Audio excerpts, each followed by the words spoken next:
자, 세 번째 시간 제9절 결과적 가중본 갑시다. 중요한 단원이고요. 출제가 잘 됩니다. 근데 내용 자체가 쉽지는 않습니다. 일단 이해를 어느 정도는 하셔야 되는 단원이고, 그리고 설명을 드리기 위해서는 아직 공부하지 않았던 뒤에 있는 부분을 계속 가지고 와서 설명을 드려야 되기 때문에 여러분들이 봤을 때 체감 난이도가 상당히 높다고 보여집니다. 그럼 일단 결과적 가중범위라는 개념이 뭔가 개념부터 출발해 봅시다. 결과적 가중범은 쉽게 말해서 고의 플러스 가실이에요. 원래 의도했던 범죄가 있겠죠. 원래 저는 A라는 여자분을 강간하려고 했습니다. 제가 의도했던 범죄는 고의범이에요. 강간을 하려다가 주유물을 태만히하는 바람에 또는 실수로 그 사람을 다치게 만들었습니다. 또는 그 사람을 죽여버렸습니다. 이걸 우리는 치사다라고 이야기합니다.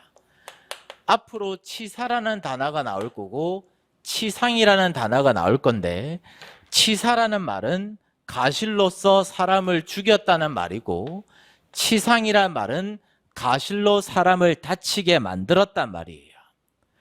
그러면 강간 범죄는 원래 내가 의도했던 범죄지만 사람이 죽거나 다친 부분은 의도했던 부분이 아니라 실수로 가실로 이루어냈다는 거죠. 그래서 결과적 가중범이라는 것은 고의 플러스 가실범의 개념이다라고 생각하시면 돼요. 이걸 우리는 뭐라고 부르냐면 강간치사죄다라고 부릅니다. 죽여버렸으면 강간치사죄, 다치게 만들었다면 강간치상죄다라고 부르는 거예요. 만약에 갑이라는 사람이 강간을 한 게 아니라 예를 들어서 원래 의도했던 범죄는 강도였습니다. 폭행 협박을 하다가 사람을 죽여버렸어요. 그럼 어떤 범죄가 된다? 강도치사죄라는 범죄가 성립하게 됩니다. 이 모든 것들이 결과적 가중범이에요. 원래 의도했던 범죄는 고의범인데 중한 결과 발생을 가실로 야기하는 형태를 모두 다 결과적 가중범이다라고 이야기합니다. 다시 한 번 더. 의도했던 범죄는 고의범이다. 고의범인데 중한 결과 발생, 사람을 죽게 만들거나 다치게 만드는 것들은 고의로 이루어지는 게 아니라 가실 형태로 이루어지는 것이다. 이걸 합쳐서 우리는 결과적 가중범이다라고 부릅니다. 그래서 48페이지 가보시면 하단 부분에 개념이 있죠. 결과적 가중범이라는 것은 고의에 의한 기본 범죄에 의해서 강간이나 강도나 이러한 기본 범죄에 의해서 행위자가 의도했던 결과보다 중한 결과가 발생되는 경우, 사람을 죽게 만들어버리거나 사람을 다치게 만들어버리거나 이러한 형태를 우리는 결과적 가중범이다라고 이야기를 한다. 갑이라는 사람이 원래 A라는 사람한테 상해를 가하려고 했는데 심하게 칼을 찌르는 바람에 죽게 만들어버렸습니다. 그러면 상해치사라는 범죄가 성립하게 되겠죠. 이러한 것들이 모두 다 결과적 가중범에 해당이 됩니다. 그럼 이제 49페이지 가보시면 결과적 가중범의 종류가 나오고 49페이지 상단에 가시면 아라비아 숫자 2번에 결과적 가중범의 종류, 하단에 가시면 가번 목차, 나번 목차가 있습니다. 진정 결과적 가중범이라는 개념이 있고 부진정 결과적 가중범이라는 개념이 있는데, 진정 결과적 가중범이라는 것은 쉽게 말해서 진퉁, 진짜 의미로서의 결과적 가중범을 말하는 거고, 부진정 결과적 가중범이라는 것은 쉽게 말해서 짝퉁이에요. 짝퉁. 가짜 의미로서의 결과적 가중범을 부진정 결과적 가중범이다라고 이야기합니다. 그럼 우리가 지금까지 살펴본 것처럼 진짜 의미로서의 결과적 가중범이 인정이 되려면 원래 의도했던 범죄는 고의범이어야 되겠죠. 기본 범죄는 고의범이고 다만 중한 결과 발생은 고의로 이루는 게 아니라 가실범 형태로 이루어집니다. 이걸 우리는 진짜 의미로서의 결과적 가중범이다라고 이야기를 하고, 부진정 결과적 가중범이라는 것은 의도했던 범죄, 기본 범죄는 고의범인데 중한 결과 발생이 과실을 통해서도 이루어져도 상관이 없고 고의를 통해서 이루어져도 상관이 없다. 이걸 우리는 부진정 결과적 가중범위다라고 이야기를 하는데, 이렇게만 설명드리면 도통 무슨 말인지 알 수가 없어요. 칠판이 좁기 때문에 이 부분은 지웁니다. 그래서 좁은 강의실에서 강의를 하면 이게 좀 불편한 점인데 원테이크로 가야 됩니다. 원테이크. 자, 제가 두 가지의 사실관계를 비교를 해볼게요. 여러분들이 봤을 때 합리적인가 아니면 합리적이지 않는지 한번 판단을 해보세요. 예를 들어서 갑이라는 사람이 A가 살고 있는 집에다가 방화를 했습니다. 불을 질렀어요. 그런데 하필이면 A는 그날 출근하지 않고 집에서 낮잠을 자고 있었습니다. 그래서 결국에는 A라는 사람이 질식사해서 사망을 해버렸습니다. 그러면 갑이라는 사람은 불을 지를 고의는 있었지만 A를 죽일 생각은 있었습니까? 없었습니까? 없었어요. 실수로 죽여버린 거예요. 실수로. 즉 사망이라는 결과 발생은 고의로 이루어진 게 아니라 가실로 이루어졌다. 그러면 어떤 범죄가 성립이 되냐면 아직 공부하진 않았지만 164조의 2항 현주 건조물 방화치사죄라는 범죄가 성립이 됩니다. 현주 건조물 방화치사죄다.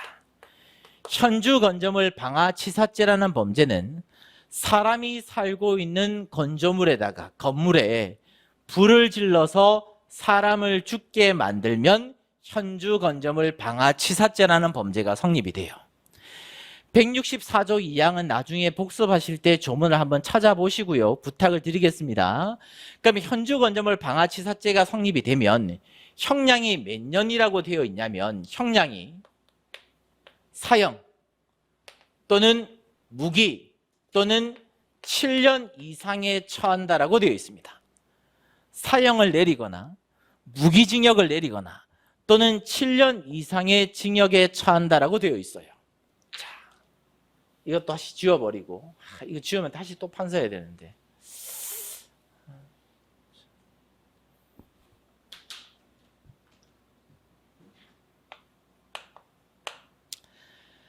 갑이라는 사람은 애초부터 A라는 사람이 집에서 잠을 자고 있다는 걸 알고 있었어요.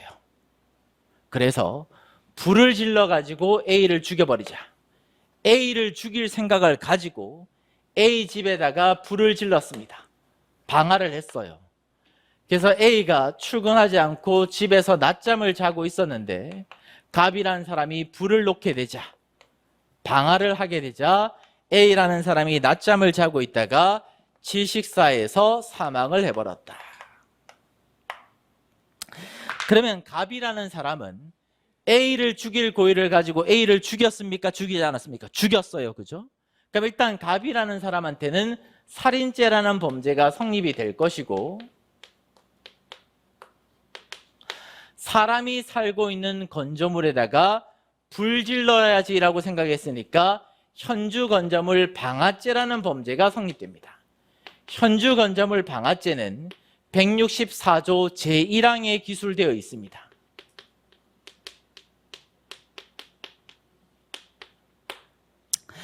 자, 우리가 상상적 경합이라는 개념을 공부하지 않았는데 제가 하나가 될 것인가, 제가 두 개 이상이 될 것인가, 재수관계를 판단할 때 상상적 경합이라는 개념이 있고 실체적 경합이라는 개념이 있는데 예를 들어 봅시다. 이게 수류탄이에요. 폭탄인데 사람들이 모여있는 장소에서 수류탄을 던졌습니다. 5명이 죽었어요. 그러면 살인죄를 몇 개 범했죠? 5개 범했겠죠. 그럼 살인죄는 수재가 됩니다. 5개를 범했으니까. 근데 행위를 제가 한 번 했습니까? 2번 했습니까? 한 번 했잖아. 수류탄을 던지는 하나의 행위를 통해서 여러 명을 죽였죠. 그러면 살인죄가 상상적 경합범 관계에 있다라고 이야기하는 거예요. 상상적 경합이라는 것은 한 개의 행위를 통해서 수개의 범죄를 발생시키는 경우를 의미합니다. 제가 총알을 땅 발사했는데 A를 간통하고 B를 간통하고 C를 간통해 버렸어요. 그러면 살인죄 수개가 성립하게 될 것이고 상경관계에 있다, 실경관계에 있다, 상경관계에 있다라고 이야기하는 겁니다.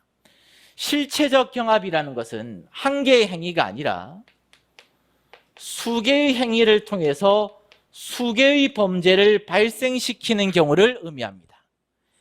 A를 향해서 땅, B를 향해서 땅, C를 향해서 땅 행위를 몇 번 했어요? 3번 했잖아요.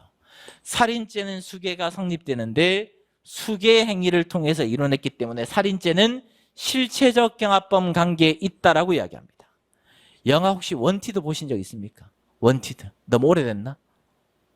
원티드라는 영화를 보면 마지막 장면에서 주인공이 총알을 빵 후려 갈깁니다. A를 간통하고 B를 간통하고 C를 간통하고 D를 간통하고 다 죽어버려요. 행위를 한 번 해요? 2번 해요? 한 번 했어요. 살인죄 몇 개 성립됐다고? 수개가 성립되었다고. 그러면 수개의 살인죄는 상상적 경합에 있다라고 이야기합니다. 근데 만약에 행위를 여러 개 해가지고 여러 개의 살인죄를 범하게 되면 그 여러 개의 살인죄는 실체적 경합에 있다라고 이야기하는 겁니다. 이게 아주 중요한 개념이에요.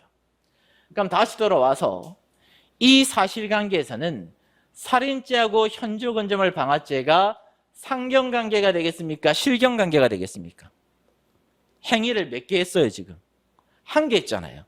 불을 지르는 하나의 행위를 통해서 A를 죽였고 동시에 현주건조물 방화죄도 범하게 된 거죠. 그럼 이 두 가지의 관계는 상상적 경합범 관계에 있다라고 이야기합니다. 상상적 경합범 관계가 인정이 되면 효과가 어떻게 되냐면 가장 중한 죄로 처벌합니다. 가장 무거운 죄로 처벌합니다. 살인죄하고 현주건조물 방화죄의 형량은 살인죄가 더 무겁습니다. 살인죄는 사형 또는 무기 또는 5년 이상에 처하게 돼요. 그럼 이제 이 두 가지의 관계를 비교해 봅시다. 이걸 첫 번째 A씨라고 전제를 하고 이걸 두 번째 A씨라고 전제를 해본다라면 여러분들이 봤을 때는 첫 번째 A씨가 나쁜 인간이에요? 두 번째 A씨가 나쁜 인간이에요? 두 번째 인간이 더 나쁜 인간 아닙니까? 첫 번째 인간은 실수로 사람 죽인 거고 두 번째 인간은 고의로 사람 죽인 거잖아요. 근데 형량은 뭐가 더 높아요? 첫 번째가 더 높잖아요. 형의 불균형이 발생됩니까? 발생되지 않습니까?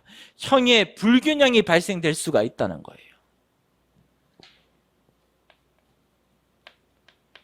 형의 불균형이 발생될 수가 있다. 따라서 이러한 형의 불균형을 막기 위해서 이러한 사실관계에서는 현주건조물 방화죄를 적용할 게 아니라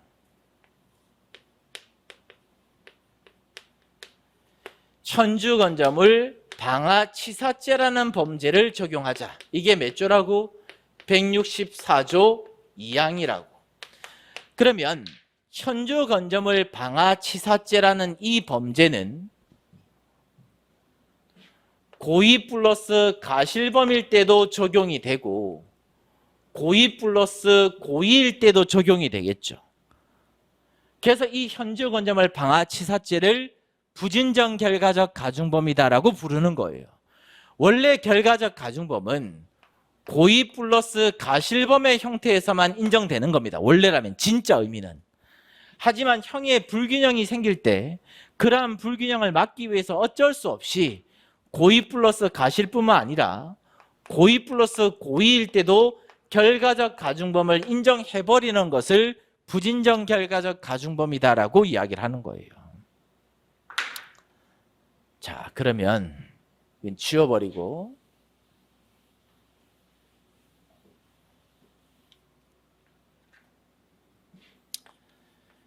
결론으로 가볼게요. 수험에서는 어차피 결론만 기억하시면 되니까 갑이라는 사람이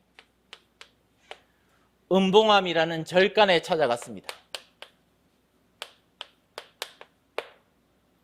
은봉암에는 A, B, C, D가 살고 있었습니다.